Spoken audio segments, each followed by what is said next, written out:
I'm a young girl now. I want to become an entrepreneur, right? Of course, we all know about the saying, if it doesn't scare you, it's not big enough, you know. So you do it afraid, right?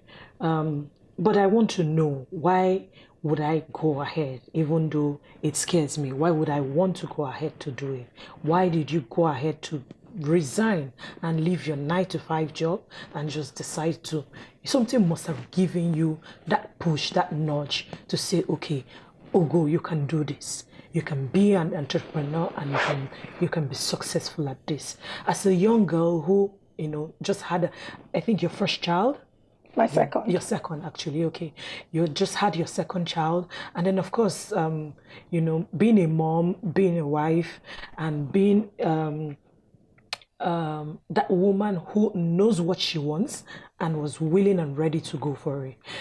There's that fear, I'm going on a path that I have no clue about. What are those things that actually give you peace on, deciding to go ahead on this journey of entrepreneurship? So I looked at the numbers, as a young person, I think I can't remember how old was I. I was definitely below 30 at the time. And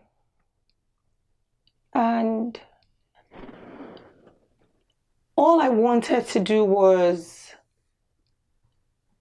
be relevant, bring something to the table, no matter how small it was, be useful to myself, make a change. I mean, just, You could have done that at your bank job. No, I couldn't have done that at my bank job because I would have been showing up at the bank doing just what the bank required of me.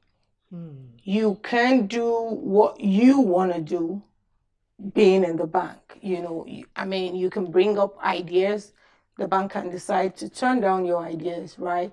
So for me, it was bringing something to the table in my home, bringing something to the table with my friends, bringing something to the table with my family, and something to the table meant the exposure that I got. Something to the table meant the money that I was making. Something to the table meant the joy that I had inside of me, going out every day to meet women. I don't know how much you spend around women, but I can tell you for free. I mean, I met you from doing this business. Most of everybody that I know today, I met in the course of doing this business. So when I play it back, I'm thinking, who would I have been exactly if I didn't do this business? Where would I have possibly been if I didn't do this business? It's not something I even want to think about because I'm not sure I feel you completely. How interesting it would be. I feel you completely. Do you understand? Women are the most interesting set of people to ever be around. The women fold is quite intriguing. Being able to serve them is as challenging as interesting. And for you who has done it over 10 years, I'm sure you've learned and, keep learning. And that has continued to, I'm sure, reassure you that you're on the right path. Yes. Also, thank you so much. I'd like to now go a bit more personal. I know that your family lives outside of Nigeria because of work, I'm sure, and your business is back home in Lagos. So how do you manage to run your business, knowing fully well that more than half the time the human capacity there is not easy, or managing staff is not easy, especially even when you're not around. So how are you able to make sure that you run a business that doesn't come across that the madam is not around, so they get to do what they want? And then of course managing your home front, how are you able to So run it all? structure had been a big problem for me, with my business, because it was something I started alone, right? And from doing it alone, you bring in one person, you bring in two people, and you find out that you're growing. There are three, there are four. Um, you never started off with giving the one person an employment letter. You never started up with setting up policies. It was just us. I mean, we didn't know we would be there till now, so we didn't do those things. So I had a lot of problem when I needed to move, but I had to identify structure as the problem and fix it. For a while, I kept saying I was tired. I wanted to stop. I wanted this. I wanted to that. But when people, women too, who are in their various fields, listen to me, say, oh, I want, and they say, oh, you just need to put structure. I mean, that's just all you need, and I started asking, what's structure?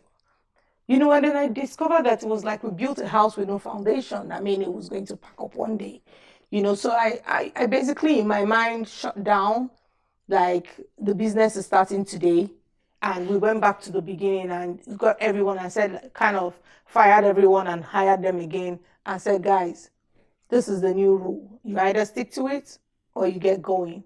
And we've gradually built on those things, understood the policies, understood SOPs, understood. I mean, this is what you do when this happens. This is how you do it when that happens. And I mean, it's worked for us. So going back 10 years, what would you do differently if you were to start afresh? Like I said, if you don't have structure, it's like you built a house with no foundation. So structure is key. It's major. It can be overemphasized. I'll give you an example. We are both here because the structure in our home. You wouldn't leave your house if there's no structure. If there is nobody to take your kids to school, bring them back, ensure they eat, ensure they take their bath, ensure they go to bed when they should, ensure homework is done when mommy is not around, you can't travel. You will be stuck with being a mom. So I realized that we even take time to put structure in our homes, but we don't even understand what it meant to put structure in our businesses. So because there's structure in the house, I'm able to leave home, do my trips to Nigeria every other month, spend 6 to 10 days checking up on stuff, doing the bank transactions, doing whatever audit we need to do, checking through and ensuring that things are working how they should work. Bottom line is structure. Fantastic. And then I'd like to also add that hiring right. So I'm sure the people who you fired and rehired, you had worked with them for a while. Yes, I had. And you had seen. I knew everybody's capability. And then, of course, going beyond just their work experience and capabilities, also character, because you're not there, like I said, and you want to be able to have people represent. I have people represent your every vision. day say to me, how do you leave your business full? How do you, and I'm like, I didn't hire thieves.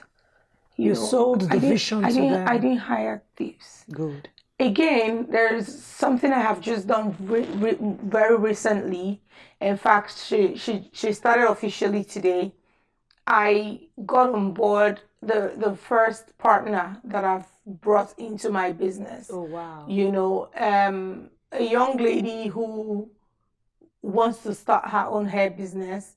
she doesn't have the ability to yet at the scale that I'm doing it. She can't get the experience that my business would offer her. She doesn't have the exposure that my business would offer her, and she sent me a DM and said to me, I mean, I want to work with you. I get that a lot, but for some reason, this person stood out. She was very consistent with asking, and everything ticked, all the boxes were well ticked, So in fact, I haven't met her one-on-one, but she's taking charge, because I found out that it was a bit difficult to get any member of my staff to manage the business. It would mean making somebody else boss over the other people, and they might resent that person, So I brought in the first partner to the business, and I said to her, make this thing work and we will be both happy, and she stepped in. She's doing what she needs to do. And we are now setting up our Accra office, because I know that once I set up my Accra office, I'll be too busy to be worrying about what is going on in Nigeria.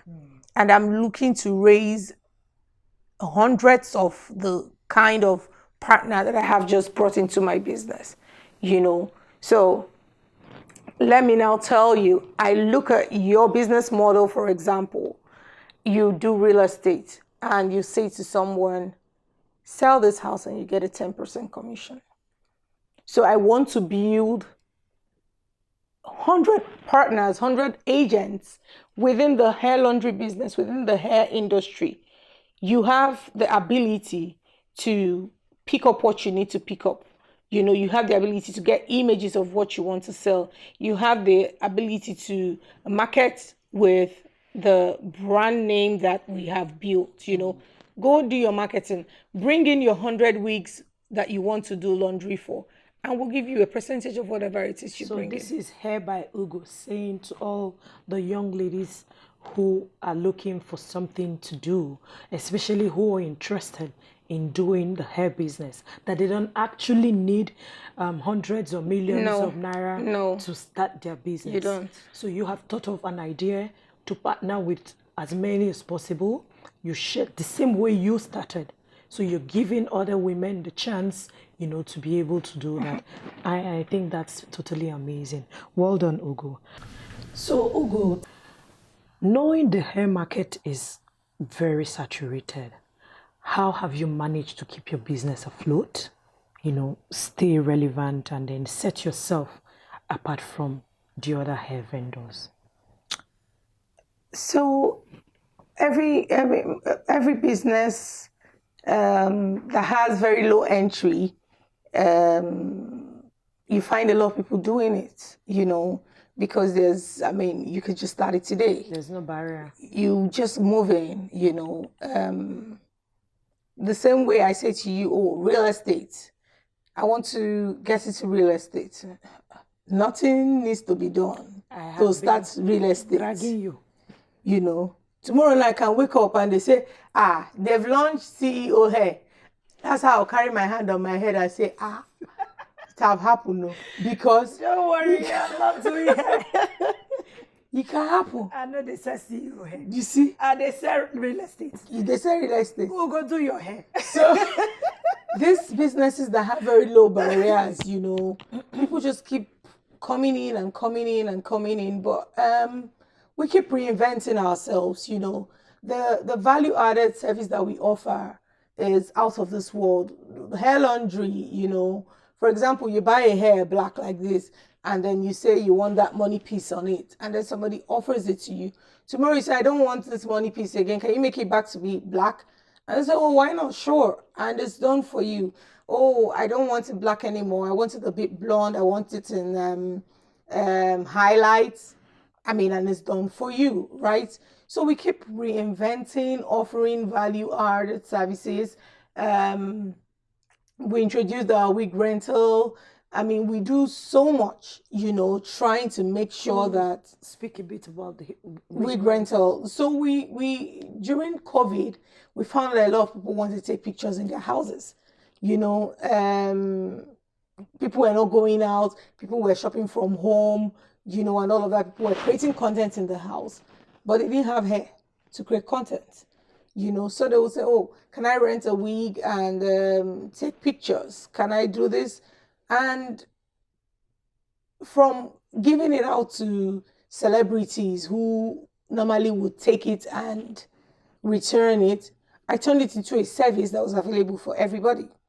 So people heard to go to a gala yesterday night and say, oh, I want a wig to wear to the gala. The wig I had worn all week for the convention is not the style I want to wear to the gala. And you provide wigs for them to wear to the gala, right? So the value adds, and the way we just keep reinventing ourselves, it's helped us stay very relevant, So yeah. Amazing. So stemming from this question, I'd like to take it a bit further. I'd like to ask, now on a more personal note, I know you are the face of your brand, you represent your brand. How have you been able to, manage doing that, running the home front, staying a hot mom of 3, a chief executive's wife? How have you, kept your cool, managed to stay this hot and still rep the Hair by Ugo Woman? Oh, yeah. Managed to stay this hot. You have to be hot, Cannot be a chief executive's wife and not be hot. You have to be hot. Please. Hot is a constant something. Chief executives' wives or wives to be, please let us learn from a CEO's perspectives. I can't say we need an office of the wife of the how do we say it? Office of the wife of the MD. Office of the wife to the CEO. You have your own. You have office. Yes, I have office. They have give you office. How do we say it? They have give you office. That's why you don't know our name now. Wait now, calm down. Be calming down. This office is serious. There's the office of the wife of the president.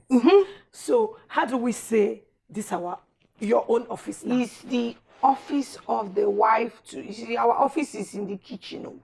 No, that they talked about other room. We're not at the kitchen. Let's leave. Oh, you want to be in the other room? No. That's where your office is. No. You are the wife of a chief executive. What is this office? The name of our office? Yes. The name of our office is Office of the Wife of this chief executive. Yes. You need to be demanding office and salary. No, please they be paying your salary. How have you remained this hot? Your brand Hair by I spent a lot of money paying influencers, and some of them don't convert, People relate more with the owner of the business, the face of the business. Speaking about influencing and conversion, really, influencer business I know helps a lot. But why would you say some of them don't convert? Like, what are the experiences you've had so far? For a business owner, conversion can mean different things. Conversion can mean visibility. Conversion can mean increased sales. Following. Conversion can mean sales. Conversion can mean inquiries. Conversion means different things, But when somebody does not convert on either of these things, then you can say that conversion was either 0 or low, right? So there are people who do not convert, right? So you have people, for example, who look up to you for several things. Now, they might not be buying real estate, but they like what you're wearing and they'll buy what you're wearing, right? That's what is influencing.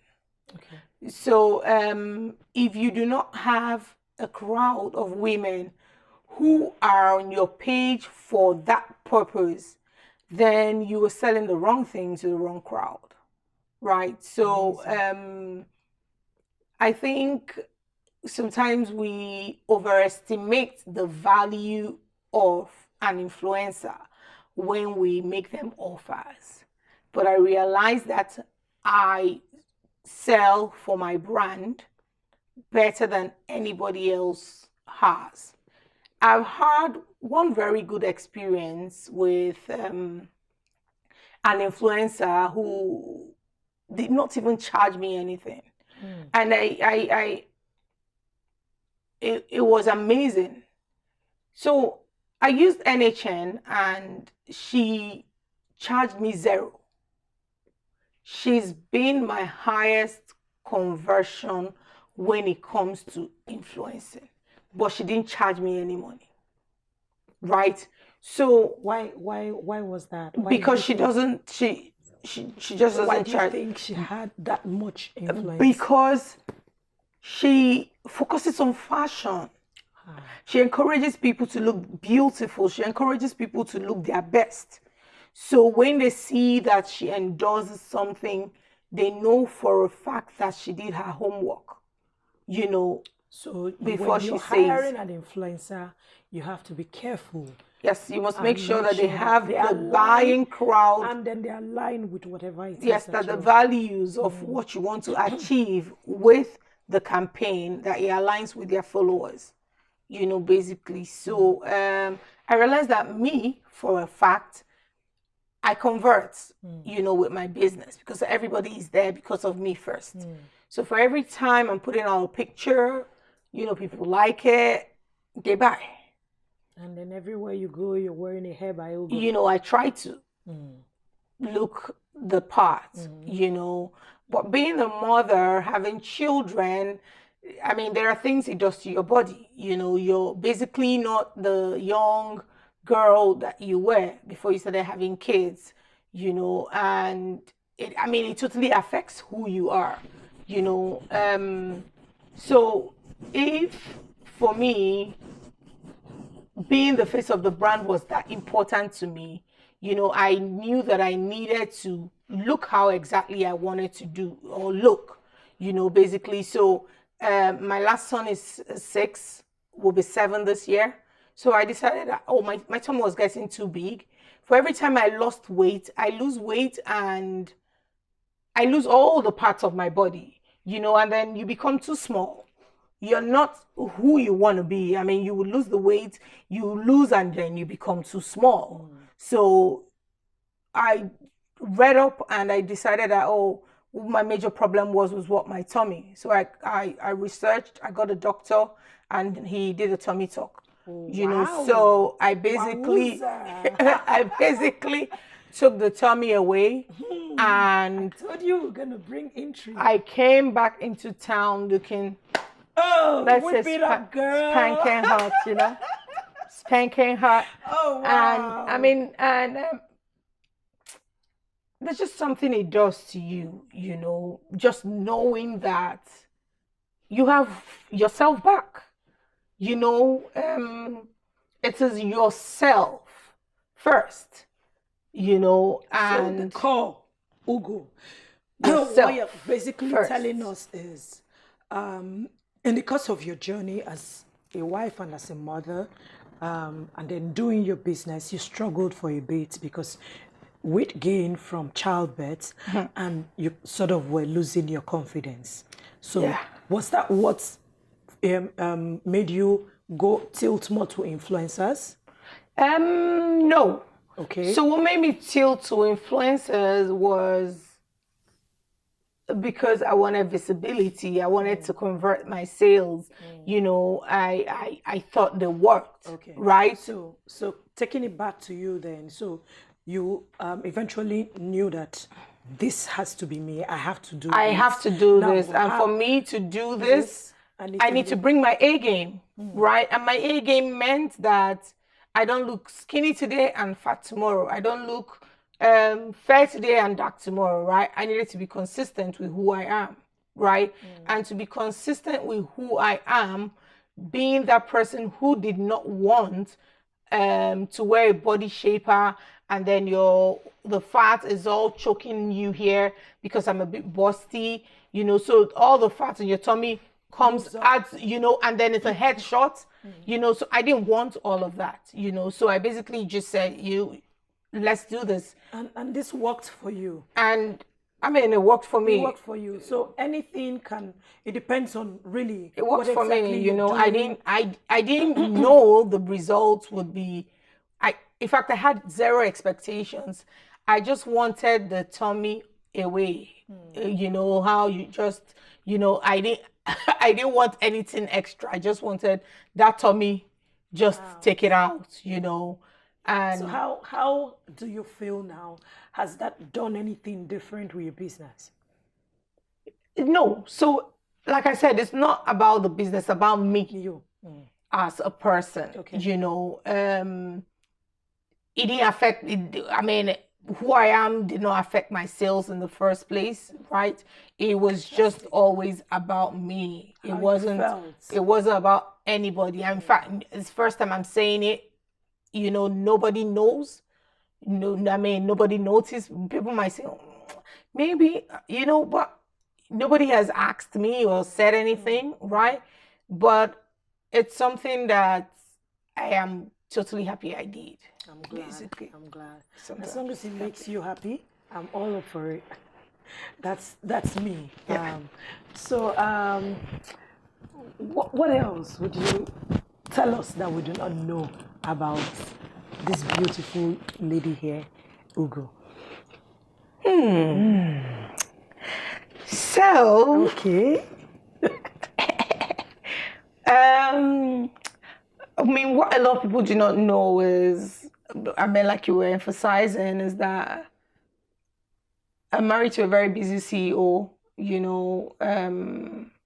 and I haven't lived in Nigeria for the last 3 years, going on 4 now, but a lot of people don't know, notice, that whether I'm there or not, we've tried to stay relevant, work hard, show up when we need to show up, and position the brand to be the best that it can be, providing service to people, the best type of service that we can always render, to brands, to business owners, to whoever, doing huge collaborations and all of that with people, so that's something that a lot of people do not know, that it's going on with me, is that, I'm not in Nigeria. So when people start saying, "Oh, are you in the office? I'm coming by. Are you this?" I try to manage all of that conversation because I know I'm not there, and it's been a bit, neither here nor there, but we've been able to do it. If we've done it for 3 years, then it's actually doable. We're opening our Accra store at some time in May. So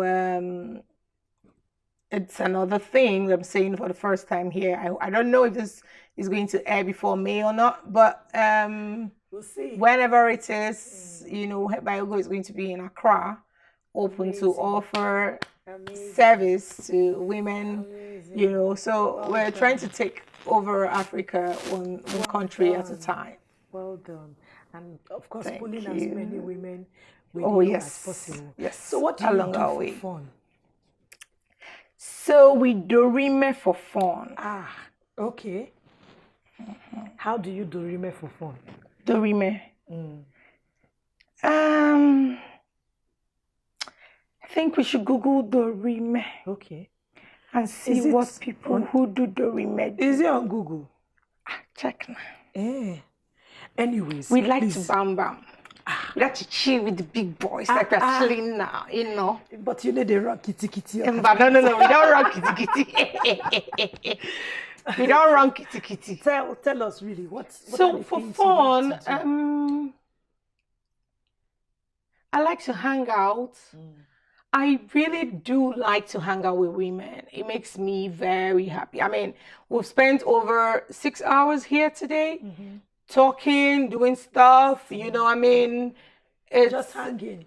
and this is after a 3-day conference with over 400 women, we're still not tired, After this now, we're going out to the movies with still what women, So I think that my life is basically built around women, They absolutely make me happy. So drop me in the midst of women who are discussing important stuff, So we're not about flimsy things. We just focus on. We're not about flimsy No. We don't do flimsy things. We focus on the things that are important, and I mean, have fun while we're at it. We're happy. So we pop the bottles when we need to. All die na die, Abby. All die na die. I told you already. We pop the bottles, spend the money. I've been broke, I've been rich. Rich is better. So we stay where we are. You own the one that is better. Thank you so much, Ugo. It's been an amazing conversation. Like a lot of people don't realize how much they can do and become as women. But having this conversation with you today, I'm sure would have also exposed them to the fact that you can do a lot. You can start that business with little or nothing. Get the right people to speak to at all times. Get the right support system. Put structure from day one if you can. She didn't know about it when she started, but when she found out that it was relevant to her business, she had to start, to painstakingly take that step to put structure in her business. And today she's still where she is over a decade now. And then of course she hasn't lost herself, in between that. She's still an amazing mom. She's still a chief executive's wife, and she's still Ugo. She at some point felt that she wasn't feeling herself, especially because she needed to rep her brand. And one of those things that was a bit of a tiny bit of a challenge. She felt it was time to deal with it, and she dealt with it. And today she's better off, speaking with so much energy, so much confidence and all. So it's been real talk with Ugo today on Reels with CEO, and I have had an amazing conversation. We have laughed, we have talked.